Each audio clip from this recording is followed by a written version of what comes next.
오늘 이 예배에 함께 하신 여러분들을 정말 예수 그리스도의 이름으로 환영하며 축복합니다. 여러분 이 세상을 사시면서 누구든지 고민이라는 거 한 번씩은 다 해보셨을 거예요. 그래서 바깥에서 보는 여러분들의 이 목사의 모습이 어떻게 생각되어지는 모르겠지만 목사에게도 고민이 있습니다. 우리가 고민을 나눌 때는 일반적인 고민과 특히 목사인 저에게는 신앙적인 고민이 두 가지가 있는데, 물론 일반적인 고민은 저와 여러분이 함께 나누는 그런 고민들 같은 종류일 수는 있습니다. 그런데 목사로서 신앙적 고민을 하나 갖고 있는데 그게 뭐냐면 설교라고 하는 겁니다. 이 신앙적인 고민 그리고 일반적인 고민 가운데 가장 큰 고민이 당신에게 있어서 무엇입니까? 라고 물어본다면 저는 당연하게 설교라고 이야기합니다. 어떤 설교를 해야지 하나님이 기뻐하시고, 또 어떤 설교를 해야지 여러분이 잘 알아들으시고, 어떤 설교를 해야지 제 설교가 자장가가 안 되는지, 이런 것들을 고민하게 됩니다. 일전에 제가 여러분들에게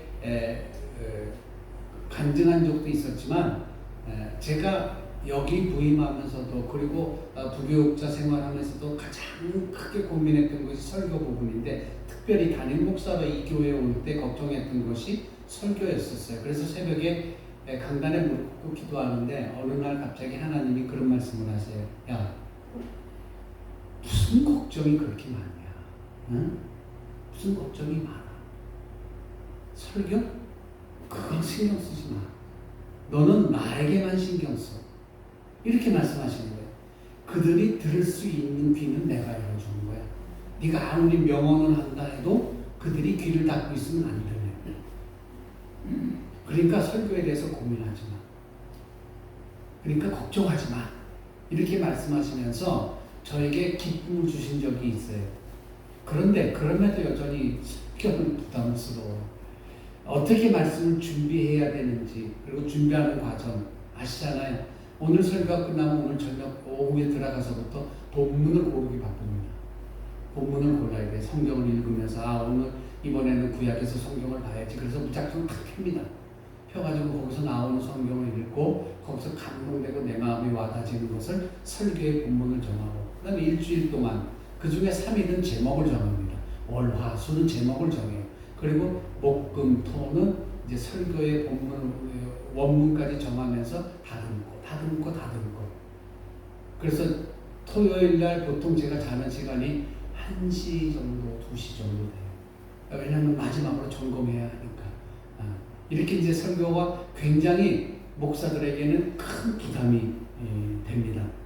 그래서 이러한 고민 가운데 제가 오늘 왜 제목을 교회를 교회답게, 차라리 그냥 우리 신앙생활 하는데 필요한 그러한 치유 설교라든지 아니면 신유 설교라든지 이런 걸 하면 되지 왜 교회에 대한 설교냐고 물으신다면 세 가지로 제가 답할 수가 있어요. 첫째는 뭐냐면은 우리가 이때까지 신앙생활 하면서 교회에 대한 교회관, 잘못된 교회관을 고쳐야겠다라는 생각이에요. 그걸 재정립하자라는 거예요. 두 번째는 뭐냐면은 교회에 대한 분명한 의식을 찾아보고자 해요. 우리 스스로가. 세 번째는 뭐냐면은 우리 교회가 바른 교회가 되어야겠다.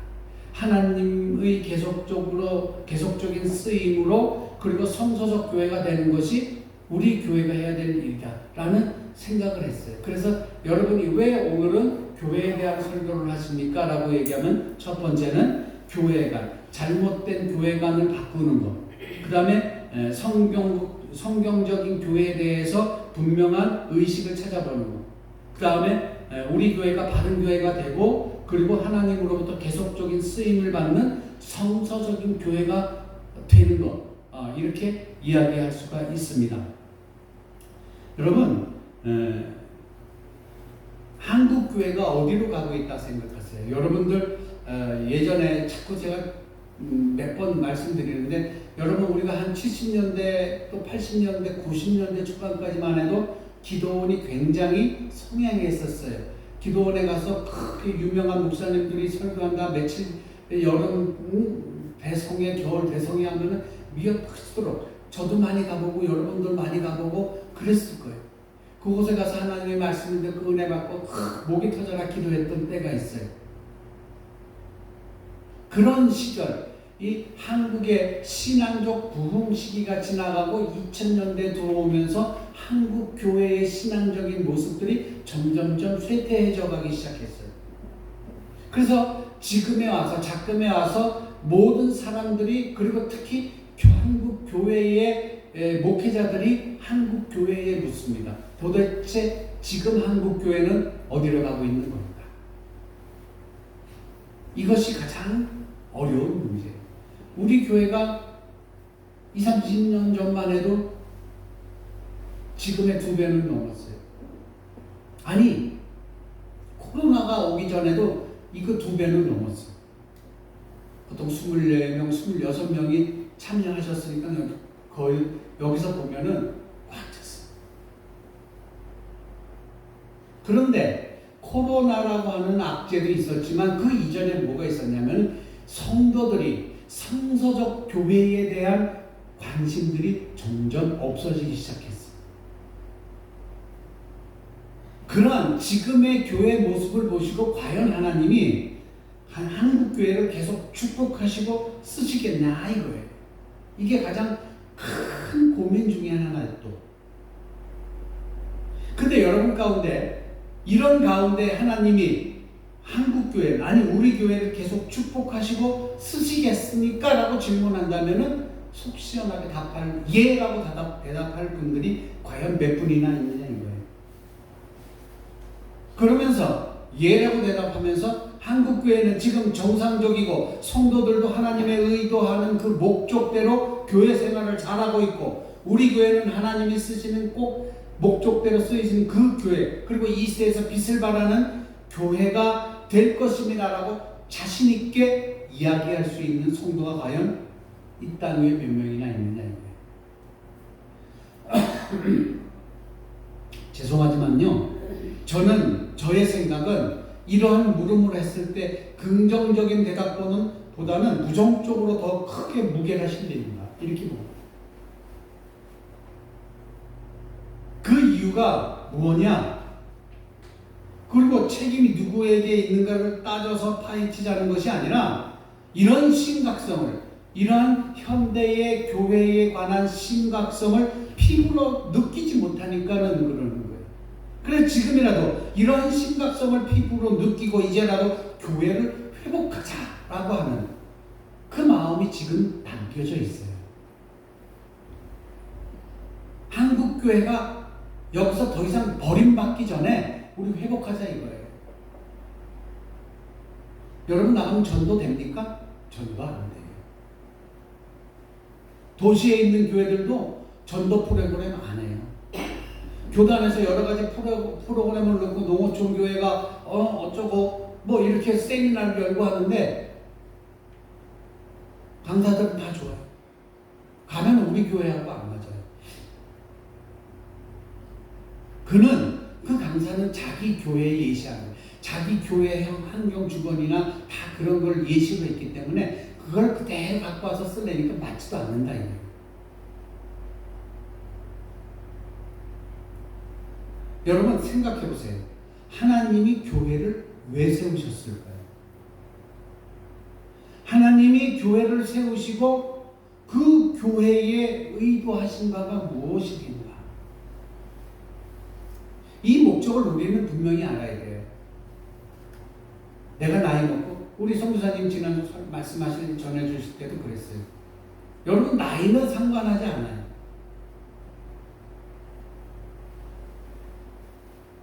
이런 목적을 우리는 분명히 알아야 돼요.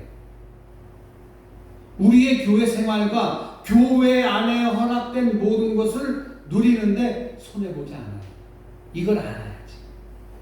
때문에 저와 여러분은 우리 교회가 바른 교회가 되고 또 여러분들과 제가 바른 신자가 되기 위해서 여러분과 제가 공동으로 노력해야 된다는 거예요. 고칠 것은 과감하게 고치고 새롭게 되어야 할 부분은 희생을 감수하더라도 만들어 가야 돼. 그래야지 성령 충만한 거예요. 말씀 들으셨죠? 오직 성령. 여러분, 교회라고 하는 이름이 등장한 것은 언제 등장했느냐면은 성령 강림이 나타난 오순절 때부터였어요. 그 당시에 교회라고 하는 단어가 나타난 것은 어떤 건물을 지칭한 것이 아니라 하나님의 백성들을 총칭하는 명칭이 바로 교회라고 하는 거였었어요. 다시 말하면 성경에서 말하는 교회는 하나님의 백성, 즉 예수 그리스도를 믿는 신자들을 뜻하는 거였어요. 그렇다면 왜 교회를 설명하면서 오늘 본문에 예수님은 베드로를 등장시켜요. 오늘 본문에. 그리고 다른 이름도 아닌 베드로라고 하는 개인적인 이름 위에 교회를 세우겠다 말씀하십니다. 18절 봅니다. 18절 제가 읽겠습니다. 또 내가 내게 이르노니 너는 베드로라. 내가 이 반석 위에 내 교회를 세우리니 음부의 권세가 이기지 못하리라 라고 이야기하십니다.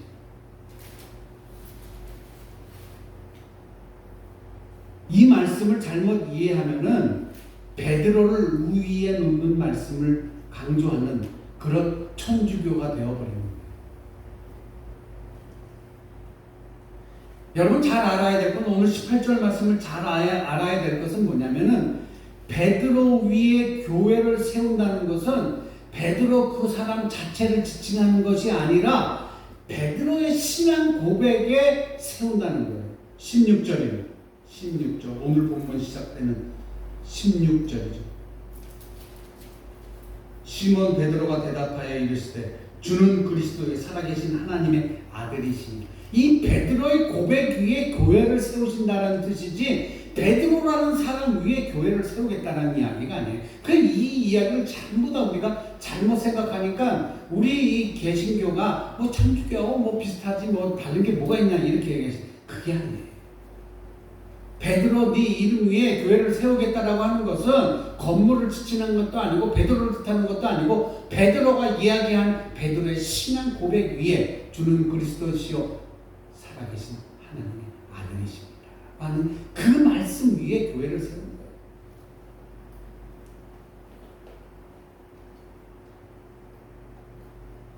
이스라엘 백성으로 태어난 것이 천국 백성이 되는 조건이었던 때가 있었어요. 그러니까 구약의 개념이 신약에 와서는 모두 달라지기는 해요.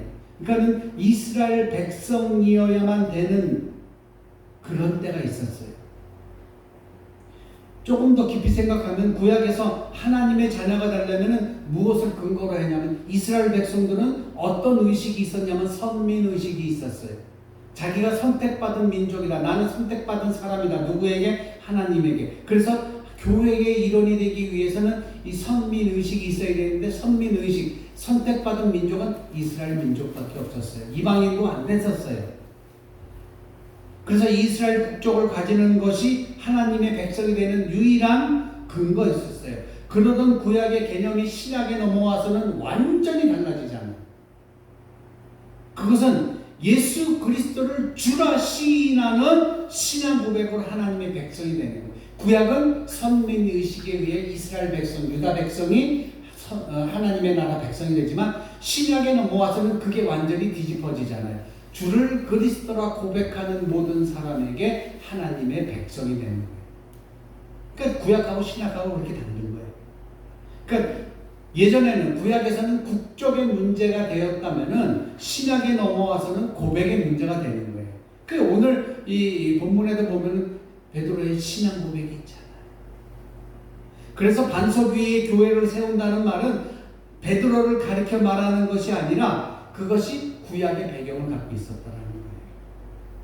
이스라엘 백성으로 태어나는 것이 천국 백성 되는 조건이었던 것이 이제는 그리스도를 주라 시인하는 것이 천국 백성이 되는 거예요. 아까도 조금 앞전에 말씀드렸지만 베드로에게 그 위에 교회를 세우겠다라는 것은 어떤 건물이나 베드로 한 인물을 지칭하는 것이 아니라 베드로의 신앙 고백 위에 그 신앙 고백을 우리도 하잖아요. 그 우리는 다 누구예요? 하늘나라 백성이라는 거죠. 로마서 9장 6절에서 8절 말씀 한번 볼게요. 그러나 하나님의 말씀이 폐하여진 것 같지 않도다. 이스라엘에게서 난 그들이 다 이스라엘이 아니요 또한 아브라함의 씨가 다 그의 자녀가 아니라 오직 이삭으로부터 난 자라의 내시라 불리리라 하셨느니 곧 육신의 자녀가 하나님의 자녀가 아니요 오직 약속의 자녀가 씨로 여김을 받았느니라. 하나님의 자녀를 약속의 자녀로 말하는 이유가 있어요. 이게 뭔지 아세요? 그것은 하나님의 자녀는 어떤 생물학적인 방법, 육신적으로 나온 자식이 아니라 하나님의 영적인 간섭 아래에서 하나님의 뜻으로 말미암아 태어나 자라난 것을 말하고 있어요. 국적으로 하늘나라의 백성이 되는 반열에 들어가는 것이 아니라 예수 그리스도로 말미암아 하늘의 시민권을 갖는 거예요. 할렐루야. 이 말씀을 믿으시기를 주의 이름으로 간절히 축복합니다. 하늘나라의 시민이 되는 것은 반드시 조건이 있어야 돼요. 그 조건이 뭐냐? 자, 한번 따라해 봅시다. 하늘나라 시민이 되는다는 것은 예수 그리스도를 믿음으로 시인하는 것이다. 할렐루야. 그러므로 예수 그리스도를 믿는 그리스도인이 하나님의 자녀이고 하나님의 자녀를 교회라고 말하는 거예요. 교회인 하나님의 백성은 하늘나라 시민권을 취득한 자로 그리고 그 신분과 그 권리를 나타내는 거예요. 누구든지 예수를 믿어야 하나님의 백성이 되고 하나님의 자녀가 된다는 거예요. 로마서 10장 11절부터 13절 한번 봅니다. 성경에 이르되 누구든지 그를 믿는 자는 부끄러움을 당하지 아니하겠니 하니 유대인이나 헬라인이나 차별이 없음이라 한 분이신 주께서 모든 사람의 주가 되사 그를 부르는 모든 사람에게 부여하시도다. 누구든지 주의 이름을 부르는 자는 구원을 받으리라. 아멘. 바로 이런 자를 가리켜서 우리는 뭐라? 진정한 의미의 교회라고 얘기합니다. 주의 이름으로 구원받은 무리가 진정한 교회라는 거죠. 아직도 우리가 교회하면 강대상이 있고 그리고 피아노가 있고 그리고 성가대석이 있고 이런 걸 머리에 떠올리지만 구원받고 하나님의 자녀된 예수 믿는 자를 교회로 한다는 것을 우리는 이제 의식해야 돼요.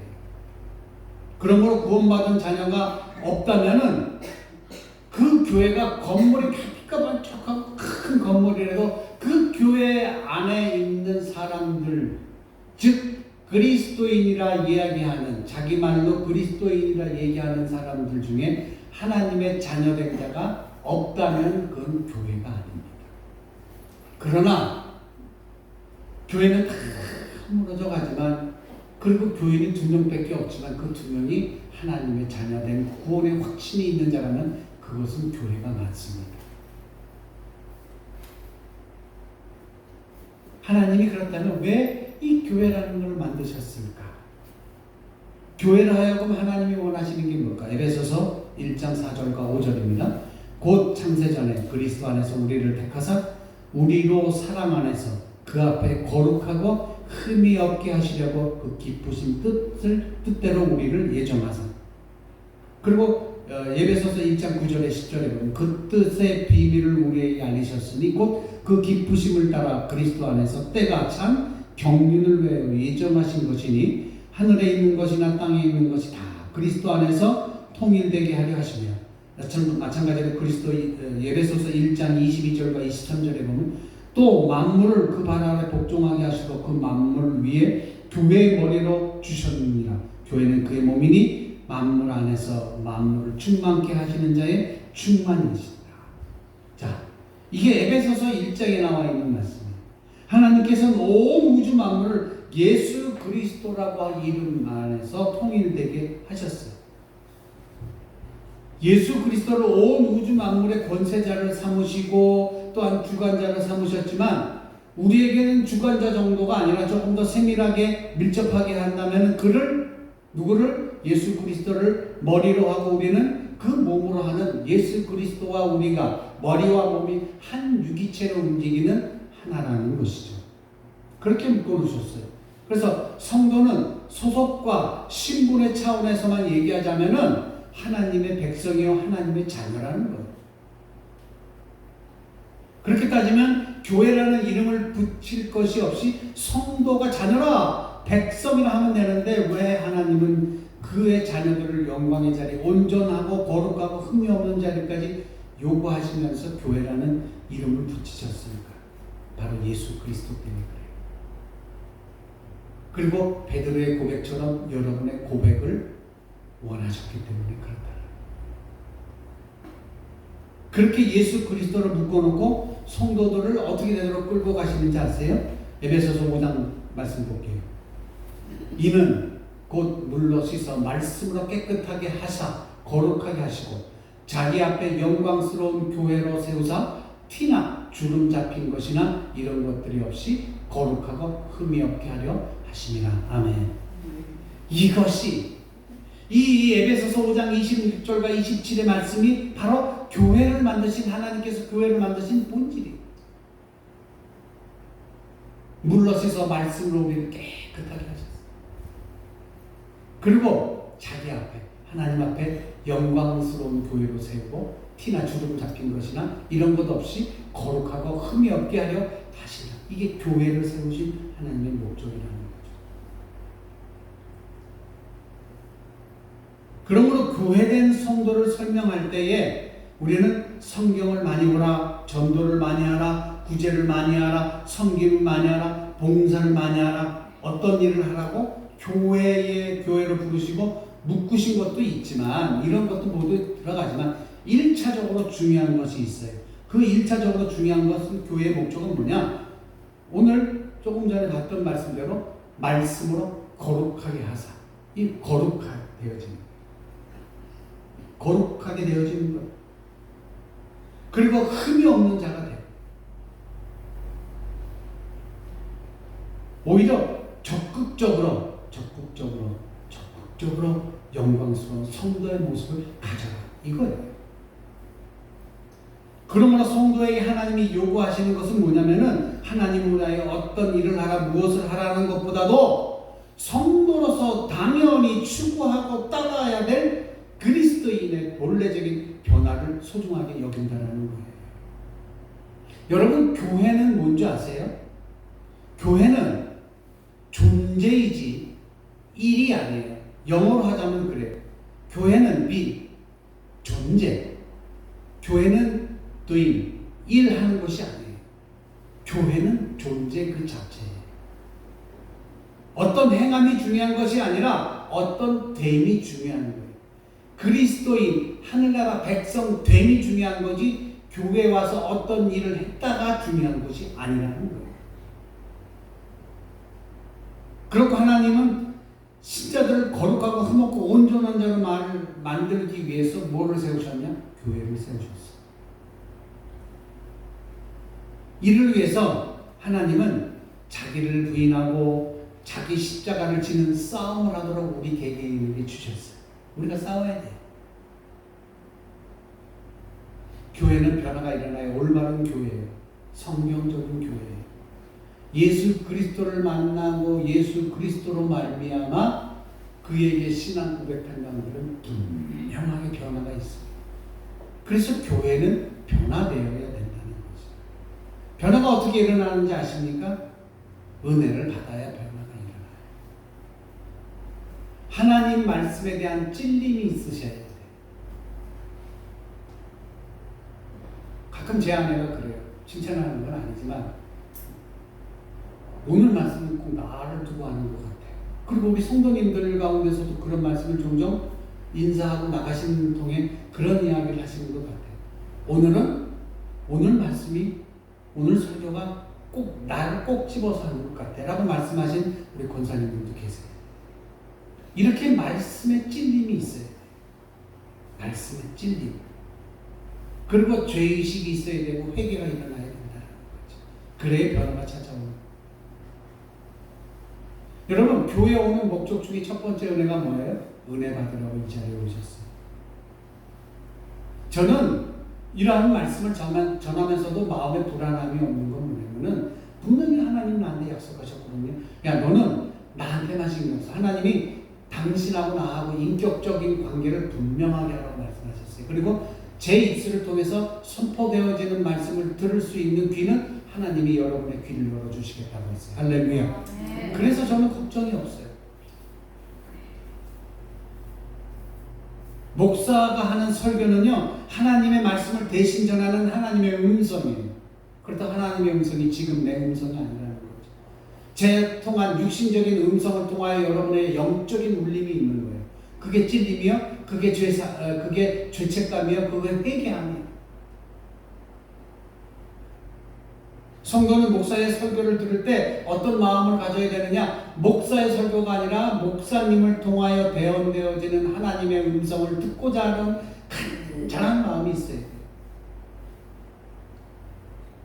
그런 간절한 마음이 있으면 어디서 눈꺼풀이 내려와요? 그렇잖아요.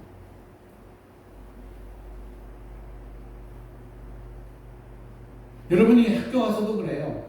공부 잘하는 친구들은 가만히 보면은 앞줄에 앉아서 선생님 말씀을 잘 들어요. 그러나 뒤에 앉아서 꾸벅꾸벅 졸고 다른 얘기하는 사람들은 공부를 못하게 돼 있어요. 신앙생활에 중요한 건 뭐냐면은 제 설교가 훌륭한 설교가 아니라 저를 통해서 선포되어지는 말씀 속에 성령의 음성이, 영의 음성이 여러분에게 들려지는 귀한 복이 있는 것을 아셔야 되는 거예요. 제가 잘났다는 것이 아니라 저는 도구로 사용되어질 뿐 하나님이 오늘 이 시간 여러분에게 역사하실 것을 저는 분명하게 믿습니다. 할렐루야. 아직도 성도들 중에는 그러나 이런 모습들을 갖고 있는 분들이 그리 많지는 않아요. 죽을 똥살똥 최선을 다해서 하나님의 말씀을 들으려고 하는 사람들이 그리 많지는 않아요. 우리 교회 말고요. 많은 교회들 가운데 은혜 받으려고 하는 열정이 없어요. 참으로 이건 불행한 일이에요. 하나님의 말씀을 듣고 하나님의 말씀을 통하여 내가 거룩해지고 흠이 없는 자로 깨끗하게 영광스러운 교회의 이론으로 살아가야 되는데, 그렇게 세우려고 노력하는데, 그렇게 세우려고 싸워야 되는데 그런 분이 없다라는 거예요. 그렇게 하니 교회는 매번 변화가 없는 거예요. 성도의 성도된 표가 뭔지 아십니까? 내가 얼마나 종교적인 일을 했느냐, 내가 얼마나 주를 위해 일했느냐, 얼마나 기독교적인 업적을 남겼느냐가 아니고, 성도의 성도된 표는 내가 얼마만큼 거룩해지고 얼마나 은혜를 많이 받는 시간이 많아지고 그 시간에 변화되었는가를 측정하는 거예요. 그래서 변화된 삶을 가지고 하나님의 영광을 위해 살아가기에 따라서 내가 얼마나 신자로서 그리스도인으로서 영적인 영향력을 발휘했느냐 이거예요. 이게 성도예요. 그게 여러분이에요. 그리고 이 자리에 서서 말씀을 전하는 목사를 신뢰하십시오. 그래 여러분의 영혼이 축복되고 변화를 받게 됩니다.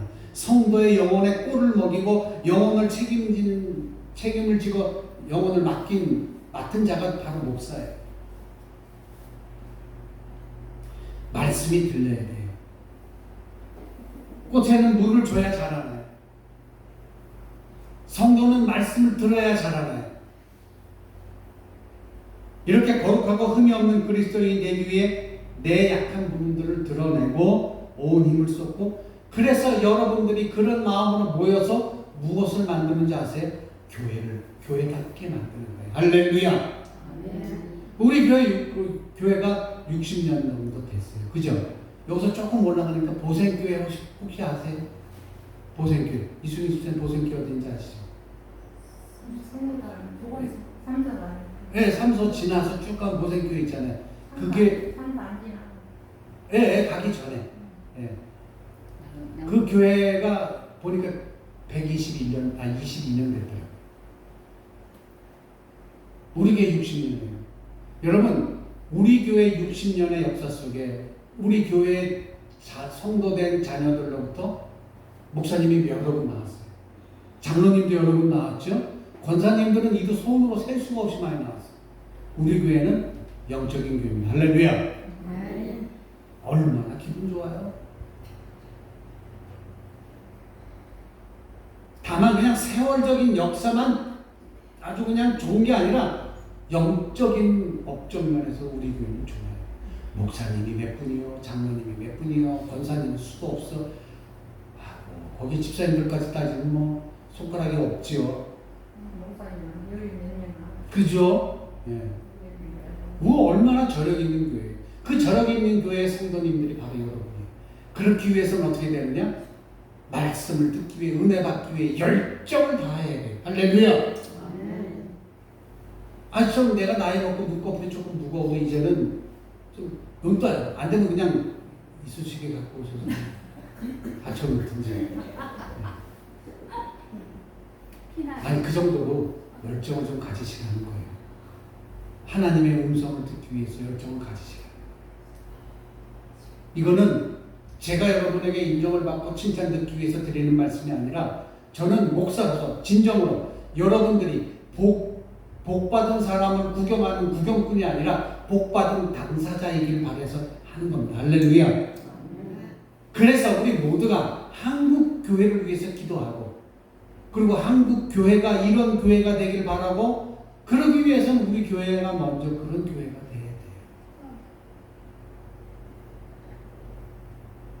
아직도 하나님께서는 한국 교회를 사랑하고 한국 교회의 은혜를 베푸십니다. 조금 바란다는 것이 있다면 한국 교회가 조금 더 성경적인 교회로 돌아갔으면 좋겠다. 말씀으로 돌아가자는 거예요.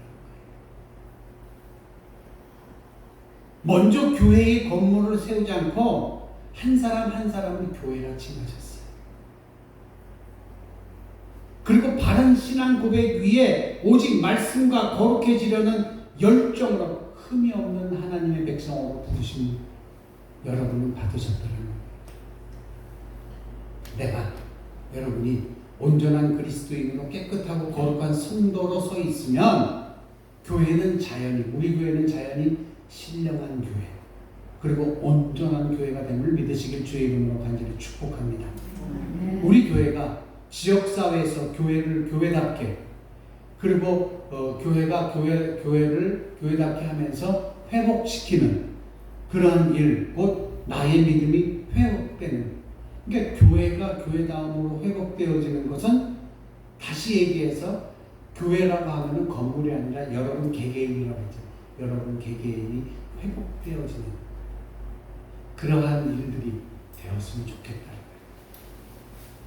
우리 교회가 성경적으로 다시 태어나길 간절히 주님의 이름으로 축복합니다. 우리 한번 따라해볼까요? 우리 동학교회는 성경적인 교회로 다시 태어나기를 원합니다. 네. 그래서 우리는 그러기 위해서 정결하고 거룩한 하나님의 길을 따라서 교회와 여러분이 그리고 제가 하나님 앞에 귀하게 말씀을 집중하여 듣는 그러한 사람들이 되기를 간절히 바랍니다. 이 시간 제가 잠시만 기도할게요. 여러분 오늘은 다 같이 하는 게 아니라 제가 기도할게요. 눈 감고 우리 함께 기도하는 시간 갖도록 하겠습니다. 하나님 이 시간 우리들에게 함께하여 주셔서 교회가 교회됨으로 또 교회를 교회답게 만들기 위하여 하나님이 말씀하시고 하나님이 베드로의 고백을 사랑하셨던 것처럼 그 고백을 따라 우리도 고백하는 그런 성도들 되게 하여 주시옵소서. 오늘 이 시간 주님께서 함께하여 주시고 주님이 우리에게 원하시는 것들을 함께하여 주시옵소서. 감사하며 예수 그리스도 이름으로 기도드렸습니다.